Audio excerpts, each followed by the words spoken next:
नमस्कार। ज्योतिषीय श्रृंखला की इस कड़ी में आपका हार्दिक स्वागत है। कुंडली में ग्रहों की स्थिति के द्वारा और उनके योग के द्वारा जातक की मृत्यु का क्या कारण संभावित हो सकता है, इसके अध्ययन के क्रम में आइए कुछ अन्य सूत्रों की ओर हम ध्यान देते हैं और उनका अध्ययन करते हैं। 47वां सूत्र है, यदि बुध सिंह राशिगत हो और पापदृष्ट हो तो जातक की मृत्यु त्रिदोष से अथवा ज्वर से होती है। कुंडली में बुध सिंह राशि में बैठा हो और उस पर पाप ग्रह की दृष्टि पड़ रही हो तो वैसे जातक की मृत्यु त्रिदोष से अर्थात कफ, पित्त और वात तीनों के असंतुलित होने से होती है अथवा ज्वर से होती है।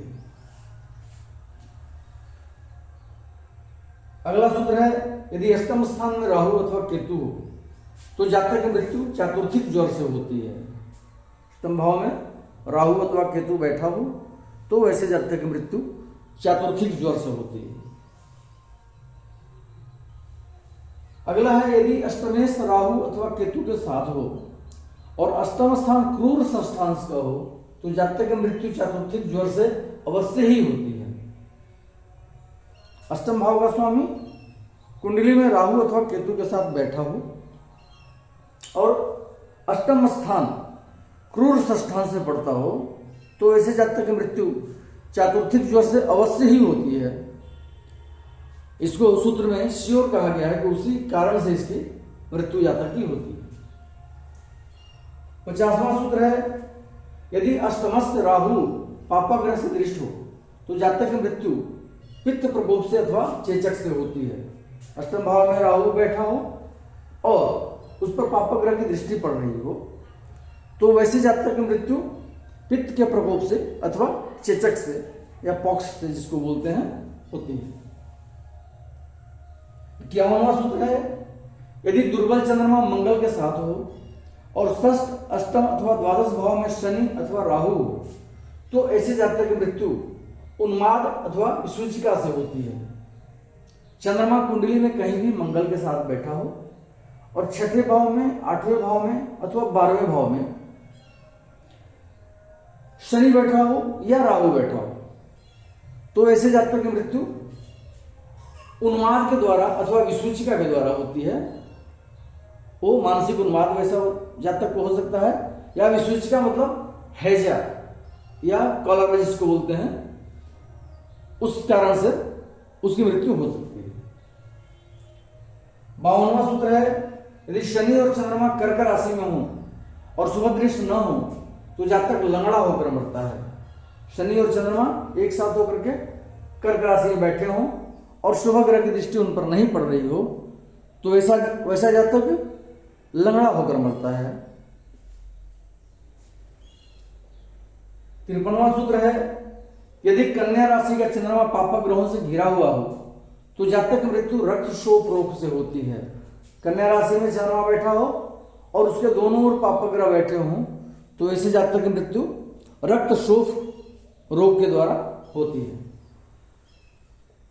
54वां सूत्र है, यदि द्वितीय भाव में शनि, चतुर्थ स्थान में चंद्रमा और दसवें स्थान में मंगल हो तो मुख में कृमि रोग से जातक की मृत्यु होती है। द्वितीय भाव में शनि बैठा हो, चतुर्थ स्थान में चंद्रमा बैठा हो और दसम भाव में मंगल बैठा हो तो जातक को मुख में कृमि रोग होता है, अर्थात मुख में इस तरह का इन्फेक्शन होता है या उस तरह के कीड़े पैदा होते हैं या जिसको बोल सकते हैं माउथ कैंसर वगैरह होता है, उस तरह के रोग से जातक की मृत्यु होती है।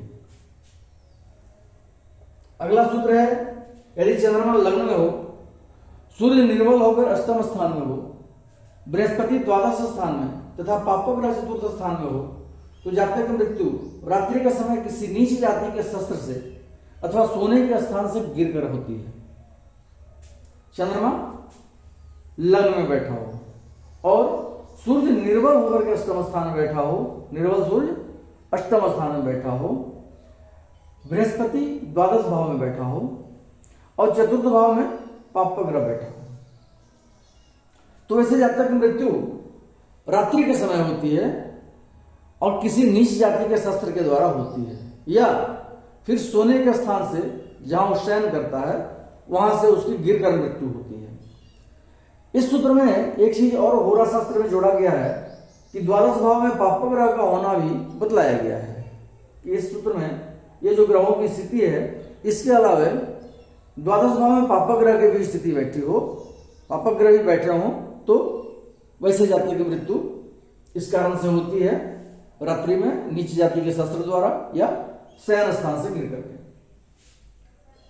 56वां सूत्र है, यदि लग्नेश और अष्टमेश किसी पाप ग्रह के साथ होकर षष्ठ स्थान में बैठे हों तो जातक युद्ध में मारा जाता है अथवा किसी शस्त्र से मृत्यु होती है।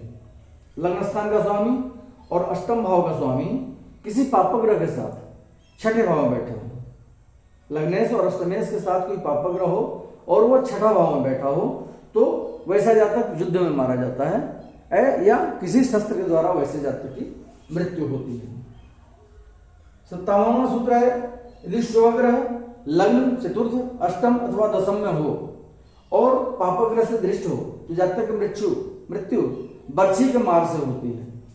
शुभ ग्रह लग्न में बैठा हो या चतुर्थ में बैठा हो या अष्टम में अथवा दशम में बैठा हो और वैसे शुभ ग्रह पर पाप ग्रह की दृष्टि पड़ती हो तो वैसे जातक की मृत्यु बर्छी के मार से होती है, अर्थात किसी नुकीले हथियार से उसकी मृत्यु होती है।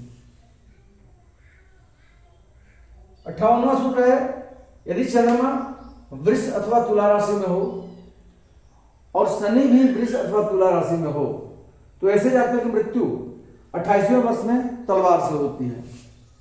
चंद्रमा या तो वृष राशि में बैठा हो या तुला राशि में बैठा हो और शनि भी या तो वृष राशि में बैठा हो या तुला राशि में बैठा हो, अर्थात चंद्रमा और शनि शुक्र की राशि में बैठे हो तो ऐसे जातक की मृत्यु 28वें वर्ष में तलवार से होती है। अब ये आवश्यक नहीं है कि चंद्रमा और शनि एक साथ होकर के वृष में या तुला में बैठे हों, अलग अलग भी बैठ सकते हैं, एक वृष में बैठ सकता है एक तुला में, या दोनों एक साथ भी होकर के वृष या तुला में बैठ सकते हैं। तो उस स्थिति में जातक की मृत्यु 28वें वर्ष में हो जाती है और वो तलवार के द्वारा होती है या किसी धारदार हथियार के द्वारा वैसे जातक की मृत्यु होती है। अगले वीडियो में हम इससे संबंधित अन्य सूत्रों को लेकर के पुनः उपस्थित होंगे। नमस्कार।